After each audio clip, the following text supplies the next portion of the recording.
A team who's not trying to decide who's the guy that played on Saturday is the LSU Tigers, and they had the chance to play at a conference against a new Big Ten opponent, UCLA. This game was an opportunity for LSU to build upon what many felt was a good win, a little shaky last week. They're back in the swamp. The humidity was through the roof. I think there was like heat advisories going on there, but a lot to be impressed upon when it comes to what we saw on the offensive side for LSU in that game. Yeah, offensive side looks solid. Like, we know what Nussmeier can do, dialing it up, carving up defenses, 8 for 14 on passes over 10 yards. Like, he's able to find his guys, settle into the pocket. Great plays from the receivers, like Anderson picking up that third down that was thrown low. Mason Taylor, now the all-time leading tight end yards guy at LSU right now. So congrats to him, catching the low ball. Kyle Parker on the deep ball, focusing in. You can't help but feel when you see this LSU team, at least the receivers and the quarterback, they're on the same page. Like, that's the only way I can think to describe what it looks like watching them play. He's sitting back there and finding them. They're connected. So I love to see that from them. Defensively, first half, not so great. Second half, really, really well, which I was excited to see this LSU defense because at UCLA, they have Eric Bieniemy, the former Chiefs savant offensive coordinator. Yeah, I was excited to see what he and could put Commanders, together. I think, too. Yeah. I was excited to see what he could do to test out LSU here, and they responded well post halftime. Yeah, I mean they posted a shutout for the second half of the game, and this LSU defense is always the talk of the town. Like, what are we going to see from the LSU defense? Which is, we all know the LSU has been known to be a defensive team for as long as I've been alive, outside of this era with Brian Kelly. But they definitely impressed in the second half. I think holding them to 5 of 12 from third down, which is impressive. LSU on the offensive side, we saw kind of an explosion in the second half with 17 points. Box score aside, I was more impressed with what Garrett Nussmeier was able to do in the air. 3 touchdowns, leads the SEC, or he's top 2 of the SEC in terms of touchdowns. It's him and Jackson Dart. I might want to put a little asterisk there, but we got some love coming for you, Ole Miss Rebels. Don't worry for our next episode. Yeah. Back to LSU. Gotta feel good about this win. I think they've been needing that, right? You didn't beat USC.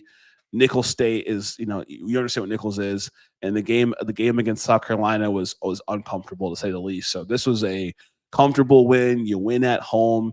All goals you still want are in sight. You're 2-0 in conference. You're 3-1 overall, and you're number 16 in the nation. So those are some of my thoughts from the game. Yeah.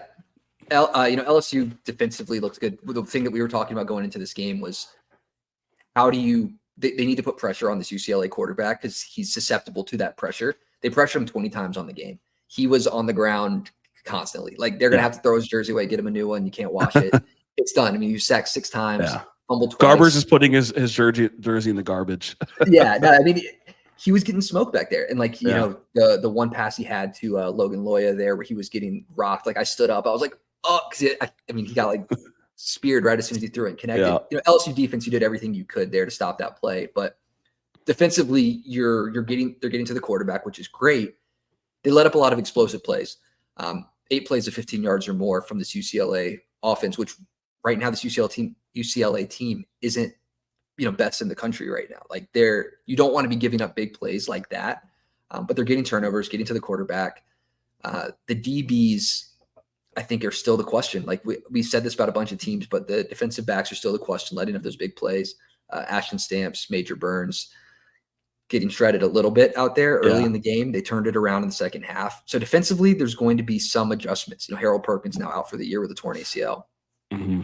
Mm-hmm. And that was a really tough one to see there. We talked about Harold Perkins last episode. We know what he brings to the table for this team, just not just performance, but leadership as well. When you think about, for LSU, do you think we've found an answer at the running back position? This game was kind of a committee situation with Josh Williams being the leader, but we saw what Caden Durham was able to do in the air with that big 35-yard, passing touchdown. Clyde Hilaire-esque, if you will, for our LSU fans here. But do you think they've found an answer at the running back? Anybody stand out, or are we just going to roll with this committee system? I think Josh Williams still is kind of your number one guy. The high motor he had out there, like you're not getting the big plays. He had that big play there in the first drive of the game to get the first down, deep run. But for the most part, they're kind of running for efficiency. Like if we can get right around 4 yards per carry, then we're going to be happy with our running backs here. They have that high motor, like I mentioned in Josh Williams, where he got the touchdown, fighting for those extra yards. Like you have a quarterback who's able to shred teams. The running game right now, you have guys who are consistently hanging onto the ball, put them in positions to just get your team in third and manageable situations. I would say that you need to go with Josh Williams, but the other guys are going to continue to get probably a fair amount of touches. What are you thinking? Yeah, no, I think I'm in a similar boat. I want to see more from Caden Durham. I obviously he's a freshman phenom. I like when I see him out of the air, but I feel like Josh Williams is more consistent. I just want to see what I can get maybe more out of Caden, just from an explosive perspective. And I think your power guy is number 0, the running back. He obviously is pretty stout. I think he had a goal line touchdown in the game, so I'd like to kind of see him. I get like an Earth, Wind, and Fire type situation going in here. Not musically, but just if you think about those old Giants teams and that running back committee system. Earth, Wind, and Fire. They played on the 21st of September. Kind of all works out. I guess it does kind of all work out. Look at that. I do remember that very first time in September. So I'm excited. I'm excited for what these running backs are doing. I think defensively, though, they're going to have to make some adjustments because of the injury, not to kind of switch gears completely here. But with Harold Perkins out, he was a guy that was bringing so much pressure for them. They're getting West Weeks back from an injury to bring him back into the linebacker position. His brother, Whit Weeks, is the other linebacker there. So you got the two Weeks brothers going to be running crazy. They're pretty strong. Whit Weeks had a quarterback hit, a hurry, and a pressure in the game, so they're getting behind the line.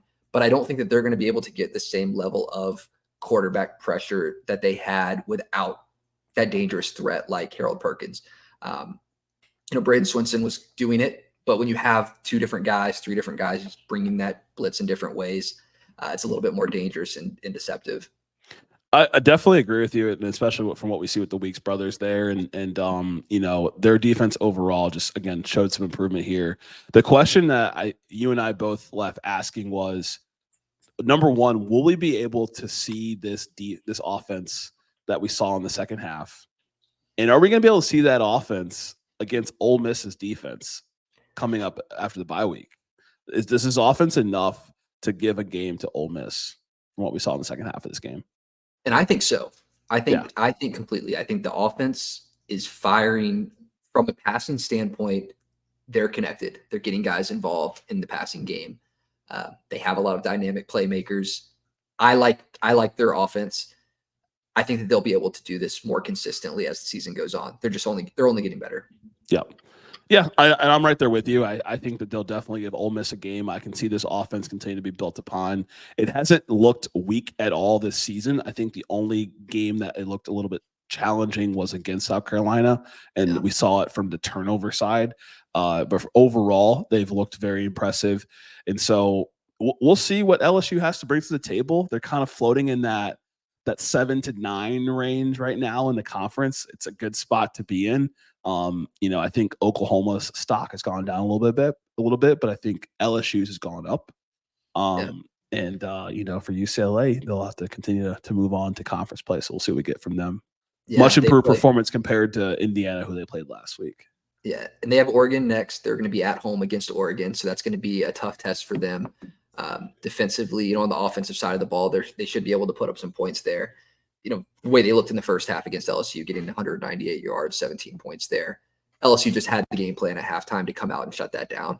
Yeah. If UCLA could keep that up against a team, they can do anything. And, with Idaho playing against Oregon in a tight game, I think UCLA looks a little better than Idaho. Could be a game. Yeah, they'll definitely have to run for more than 14 rushing yards, which is what they had against LSU. But some of those games against Oregon so far this year lend to some vulnerability. I think Oregon played Boise State, I want to say, this year as well. So we'll see for them. But for LSU, like I said, you're 3-1, 2-0 in conference, and you got a lot to build upon. But coming up on this bye week, I think LSU is 1-0 in conference right now. One and on conference, yes. 1-0 in conference. Yeah, they do have South Alabama next week before bye, and then they take 3 big conference games: Ole Miss, Arkansas, and Texas A&M. So they're gonna continue to improve. I'm excited for the South Alabama game next week. We'll talk more about that. South Alabama is scoring points. Yep. So yes, they are. Yes, LSU they are. defense could be tested. We'll see.